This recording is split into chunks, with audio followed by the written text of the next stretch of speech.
जय सूर्यदेवया। सम्माननीय अध्यक्ष जी, विद्वत वृंद, शुद्ध पंचमी का पावन प्रसंग है। भगवान महावीर के मोक्ष जाने के 62 सालों में 3 अनुबद्ध केवली हुए। उसके बाद 100 सालों में 5 श्रुत केवली हुए। अंतिम श्रुत केवली भद्रबाहु थे। उसके बाद कोई श्रुत केवली नहीं हुआ। उसके बाद 11 आचार्य, विशाखा आचार्य आदि 11 आचार्य, 11 अंग 10 पूर्व के ज्ञानी हुए। उसके पश्चात 5 आचार्य 11 अंग के ज्ञानी हुए। उसके बाद 4 आचार्य आचारांग के ज्ञानी हुए, जिसमें अंतिम लोहाचार्य थे। इसके बाद कोई अंग ज्ञानी नहीं हुआ, बल्कि उसके बाद अंग ज्ञानियों, अंग के अंश के ज्ञानी रहे। और अंग के अंश के ज्ञानियों में मुख्य नाम आचार्य गुणधर और आचार्य धरसेन स्वामी का था। इस तरह भगवान महावीर के मोक्ष जाने के बाद 683 वर्ष बीत गए। आचार्य धरसेन ने जो उस समय की परिस्थितियां देखी कि अवसरपणी काल की वजह से लोगों की बुद्धि जिस तरह बौद्धिक क्षमता कम होती जा रही है, यदि ऐसे ही चलता रहा तो श्रुति परंपरा के भरोसे तो ये जिन तत्व ज्ञान का विच्छेद हो जाएगा। तब उन्हें उपलब्ध ज्ञान, उन्हें द्वादशांग में जो 14 पूर्व हैं, उसके दूसरे अग्रायणी पूर्व के पंचम वस्तु अधिकार के चौथे प्राव्रत अधिकार, जिसका नाम था कम्म पयडी पाहुड़, उसका ज्ञान था। वह ज्ञान उन्होंने अपने 2 शिष्यों को, जो इतिहास में आचार्य भूतबली और पुष्पदंत के नाम से जाने जाते हैं, वह ज्ञान उन्होंने उन्हें दिया। और उन दोनों आचार्यों ने सम्मिलित रूप से इस युग के प्रथम श्रुत स्कंध षटखंडागम की रचना की, जिसके स्मरण में हम ये पर्व मनाते हैं। यद्यपि जब हमारे यहाँ जिनवाणी को लिपिबद्ध करने की प्रक्रिया प्रारंभ हुई, उसके पहले दूसरे दर्शनों में विपुल साहित्य लिखा जा चुका था। हमारे आचार्यों ने इस दिशा में बहुत देर से प्रयास किया। कारण क्या रहे उसकी बात हम कभी करेंगे। आप हमारी ये श्रृंखला चल रही है, इसको सुनिएगा यूट्यूब पे, तो आप देखेंगे कि लेकिन एक बार जब ये परंपरा प्रारंभ हो गई, इसका शिलान्यास हो गया, तो फिर ये बहुत तेजी से शुद्ध लेखन की परंपरा चली। जिस समय भूतबली पुष्पदंत आचार्य ने षटखंडागम की रचना की, उसके ही कुछ समय पहले आचार्य गुणधर ने कषाय पाहुड़ की रचना की थी। उन्हें भी 5वें ज्ञान प्रभात पूर्व के 10वीं वस्तु के तीसरे प्राव्रत अधिकार, जिसका नाम था पेज दोष पाहुड़, उसका ज्ञान था। और उसका सार लेके उन्होंने कषाय पाहुड़ की रचना की। कहने का आशय यह है, 2 सर्व प्राचीन ग्रंथ। और उसी समय लगभग उससे 10-20 साल बाद या उसी समय आचार्य कुंद देव का अवतार इस भारत भूमि पर हुआ।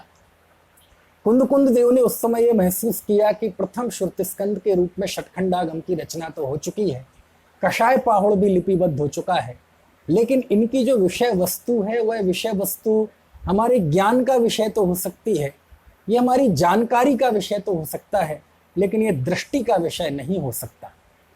पूर्वाचार्यों ने जीव का बंधन की तरफ से कथन किया है, मैं निर्बंध आत्मा दिखाऊंगा।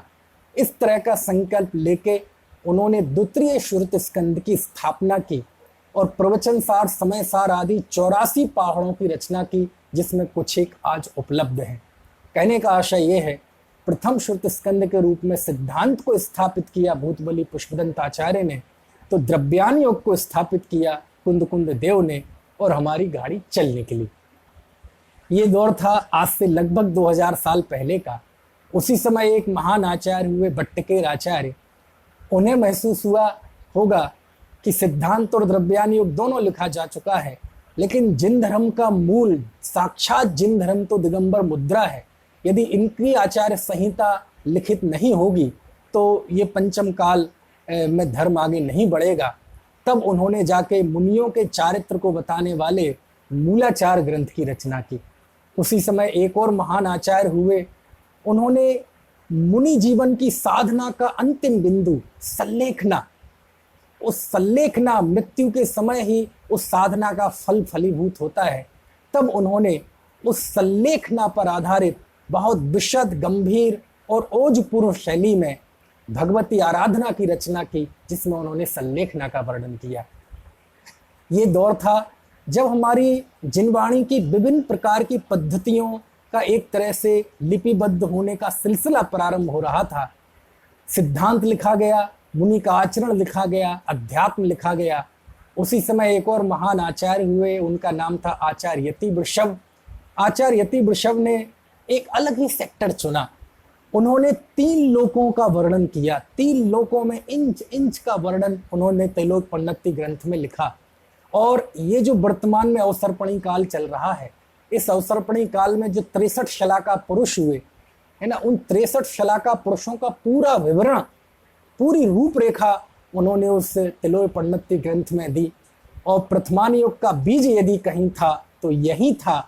इसी त्रैलोक्योपनिषद में जो विवरण दिया गया, उसी के आधार से बाद में हमारे पुराणकारों ने, आचार्य जिनसेन प्रथम, जिनसेन द्वितीय, आचार्य रवि शैन आदि आचार्यों ने पूरे पुराण साहित्य का महल जो खड़ा कर दिया, उसके मूल में त्रैलोक्योपनिषद था।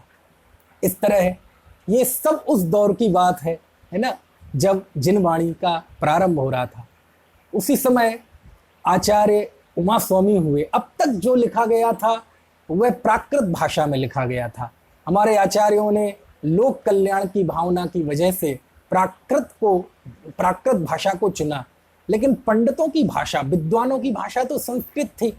और उस समय प्रत्येक दर्शन को रिप्रेजेंट करने वाला कोई सूत्रात्मक ग्रंथ अवश्य था हर एक दर्शन के पास, चाहे वह जैमिनी सूत्र हो, चाहे कणाद सूत्र हो, चाहे पतंजलि सूत्र हो। और वो सब संस्कृत में हुआ करते थे। कोई पूछे कि जैनियों को रिप्रेजेंट करने वाला कोई संत सूत्रात्मक ग्रंथ है जो दुनिया के सामने जैन दर्शन को रिप्रेजेंट कर सके, इस कमी की पूर्ति आचार्य उमा स्वामी ने की। और उन्होंने तत्वार्थ सूत्र की रचना की। और उस समय तक की उपलब्ध जो भी जिनवाणी की शैली विकसित हो चुकी थी, उन सारी शैलियों को उन्होंने तत्वार्थ सूत्र में समाहित किया। और तत्वार्थ सूत्र की टीकाओं का जो सिलसिला प्रारंभ हुआ, वह तो इतना ज्यादा रहा कि आज तक भी वह सिलसिला थमने का नाम नहीं ले रहा है। इस युग में यदि सबसे ज्यादा किसी ग्रंथ की टीकाएं लिखी गई तो वो तत्वार्थ सूत्र की टीकाएं थी। ये चल ही रहा था कि उसके कुछ समय ही बाद एक और हमारे महान आचार्य हुए। उन आचार्य का नाम था कलिकाल सर्वज्ञ आचार्य समंत भद्रदेव। समंत भद्र स्वामी ने स्तोत्र लिखे, उन्हें आद्य स्तुतिकार कहा जाता है। और उन्होंने स्तोत्र के माध्यम से 2 साहित्य के अंगों को प्रतिष्ठित किया, एक स्तुति साहित्य को और दूसरा उन्हीं स्तोत्रों के, गंभीर स्तोत्रों के माध्यम से जैन न्याय को। कहने का आशय यह है, समंत भद्राचार्य ने स्तुति लिखने की परंपरा प्रारंभ की संस्कृत में, तो दूसरी ओर उन्होंने स्तोत्रों के माध्यम से जैन न्याय को प्रतिष्ठित किया। एक काम और आचार्य ने किया समंत भद्र स्वामी ने, कि धर्म के एक अंग मुनि का चारित्र तो लिखा जा चुका था, लेकिन अभी श्रावकों का चारित्र नहीं लिखा गया था। इस कमी को उन्होंने समझा और उन्होंने रत्नकर्ण श्रावकाचार्य की रचना की। इस तरह से आज से लगभग 2000 साल पहले का एक जो 100 साल का लगभग कालखंड था, उसमें ये सारी जिनवाणी की शैलियों को विकसित किया जा चुका था। और उसके बाद इनकी व्याख्या, इनकी परंपरा में लिखी गई टीकाएं, वार्तिक, भाष्य, भाषा वचनिका की तो जैसे हमारे आचार्यों ने, ज्ञानियों ने एकदम जैसे बाढ़ आ गई, ज्ञान का सैलाब आ गया। प्रथम शुद्ध स्कंद के रूप में जो षटखंडागम की रचना की थी, उसकी परंपरा में कलिकाल सर्वज्ञ आचार्य वीरसेन स्वामी ने 8वीं-9वीं शताब्दी में षटखंडागम के 5 खंडों पर 72,000 श्लोक प्रमाण धवला टीका लिखी। कषाय पाहुड़ पर जय धवला टीका लिखी 60,000 श्लोक प्रमाण, जिसमें 20,000 श्लोक प्रमाण वीरसेन स्वामी की थी, बाकी की उनके शिष्य जिनसेन स्वामी ने की। जो द्वितीय श्रुति स्कंद था आचार्य कुंद की ने जिसको स्थापित किया, उस अध्यात्म की एक सुदूरवर्ती परंपरा चली, जिसमें आचार्य देवनंदी पूज्यपाद स्वामी, आचार्य कार्तिकेय स्वामी, आचार्य योगेंद्र देव, आचार्य अमित गति, आचार्य अम्बचंद स्वामी, आचार्य जयसेन स्वामी, एक बहुत लंबी उस द्वितीय श्रुति स्कंद की परंपरा चली। प्रथमान योग की जो रूपरेखा तैयार कर दी थी यतिवृषभ आचार्य ने, उसको आधार बना के हमारा पूरा पुराण साहित्य, चरित साहित्य है ना, चरित काव्य हमारे विकसित हुए। जो त्रैलोक्योपनिषद में करणान योग की स्थापना की थी, उसकी परंपरा में त्रिलोकसार, जम्बूदीप प्रज्ञप्ति, बहुत बहुत सैकड़ों ग्रंथ लिखे गए। स्तोत्र साहित्य की जो स्थापना समंत भद्र स्वामी ने की, स्तोत्र साहित्य की एक लंबी परंपरा चली, और जिस न्याय को प्रतिष्ठित किया था समंत भद्र आचार्य ने, उसको आचार्य अकलंक देव ने, आचार्य विद्यानंदी स्वामी ने, आचार्य प्रभाचंद्र आचार्य ने, आचार्य माणिक्य नंदी ने उसे विकसित किया। किन किन आचार्यों के नाम लें, सच में इन आचार्यों के नाम सुन के मेरे तो अंदर एक रोमांच हो जाता है कि कभी कभी लगता है कि आचार्यों ने इतने विशाल करुणा हृदय से और ज्ञान की परिपक्वता के साथ और पूरी प्रामाणिकता के साथ यदि ये श्रुत की सेवा नहीं की होती तो हम सब पंचम काल के जीव तो सच में प्यासे मर जाते। ये शरीर तो रहता लेकिन हमारी आत्मा खत्म हो जाती। और ये जो पूरी 2000 साल की आगम परंपरा है, इसमें आचार्यों का तो महत्वपूर्ण योगदान रहा ही है, लेकिन हमारे विद्वत वर्ग ने भी कोई कमी नहीं छोड़ी। एक दौर था जब कोई मुनि नहीं थे इस भारत भूमि पर, तो हमारे विद्वानों ने, है ना, भाषा बचनिका सैकड़ों की तादाद में बड़ी बड़ी गंभीर ग्रंथों की भाषा बचनिका लिख के हमारी श्रुत परंपरा को समृद्ध किया। चाहे पंडित बनारसी दास हो, चाहे पंडित टोडरमल जी हो, चाहे दीपचंद जी काशलीवाल हो, चाहे दौलत राम जी हो, चाहे भूधर दास जी हो, चाहे बहुत बड़ा नाम पंडित जयचंद जी छाड़ा हो, किन किन के नाम ले। अपभ्रंश भाषा में हमारे बहुत महान महान कवि हुए, मुनि राम सिंह, स्वयंभू, महाकवि पुष्पदंत, हमारे विद्वानों ने बहुत काम किया। और वर्तमान को हम कैसे छोड़ दें जब शुद्ध परंपरा की बात चली रही है। जब 20वीं शताब्दी का दौर आया तो जिनवाणी की सिद्धांत की प्रथम श्रुत स्कंद की शैली सिद्धांत के रूप में बहुत विकसित हो चुकी थी। चरणान योग और वाचना, प्रथमान योग की बहुत वाचना होती थी।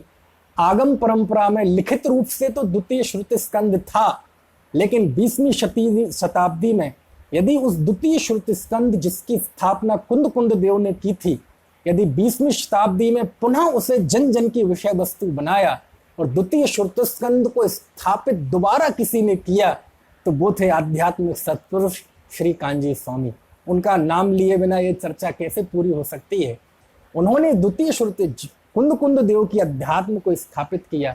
कहने का आशय ये है कि 2000 साल की हमारी शुद्ध परंपरा बहुत समृद्ध है। ये अभी तो हमने उस परंपरा की बात की जिसका संबंध सीधे हमारे आत्महित से था। इसके अलावा वास्तुशास्त्र, ज्योतिष शास्त्र, दर्शन, छंद, व्याकरण, इनका तो एक और लंबा इतिहास है। उसकी तो हम कितनी बात करें, 10-12 मिनट में कितनी बात कर सकते हैं। कहने का आशय ये है, हमारे प्राचीन आचार्यों ने, हमारे विद्वानों ने, ज्ञानियों ने कोई कमी नहीं छोड़ी जिनवाणी को लिपिबद्ध करने में। यदि कमी कहीं है तो हमारे केवल पठन में, हमारे केवल पाठन में। जब हम श्रुत परंपरा से दूर होते हैं तो हमें सच में लगता है कि हम निकलंक देव के बलिदान को भूल गए। इसी जिनवाणी और श्रुत की सेवा करते करते हमारे टोडरमल जी ने प्राण गवा दिए थे। हम ऐसे बलिदानी पुरुष जिनके लिए बलिदान कर दिया, उस श्रुत परंपरा से जब हम दूर होते हैं तो सच में बड़ा कष्ट होता है। आचार्य शिव कोटि ने भगवती आराधना में लिखा है, कंठ गदे ही पाणे ही साधुणा आगम दोदू का दब्बो। हलक में जान आ जाए, कंठ में प्राण आ जाए, उस समय भी साधकों को जिनवाणी का अभ्यास करना चाहिए। यानी जीवन के अंतिम समय में भी जिनवाणी के श्रुत समुद्र में से एक कोई श्लोक हो, एक कोई पद हो, उसका ध्यान करते करते किसी जीव की समाधि हो जाती है, आराधक हो जाता है, क्षपक हो जाता है। ऐसा महिमाशाली ये श्रुत है। और श्रुत पंचमी के दिन हम यही संकल्प लें कि ये श्रुत का कभी बिछोह ना हो जाए। और श्रुत का कभी बिछोह ना हो, इसका एक ही उपाय है कि हम जिनवाणी को पढ़ें और जिनवाणी के माध्यम से स्वयं को भी पढ़ें, स्वयं आनंदित हों। और जब स्वयं आनंदित होंगे तो दुनिया तो आनंदित होएगी, खुशबू बिखरेगी। हम सब श्रुत का सेवन करें और अपना आत्महित करें, ऐसी ही मंगल भावना है। आपने मुझे इस गोष्ठी में बुलाया, मुझे सुना, इसके लिए बहुत बहुत धन्यवाद। जय जिनेन्द्र।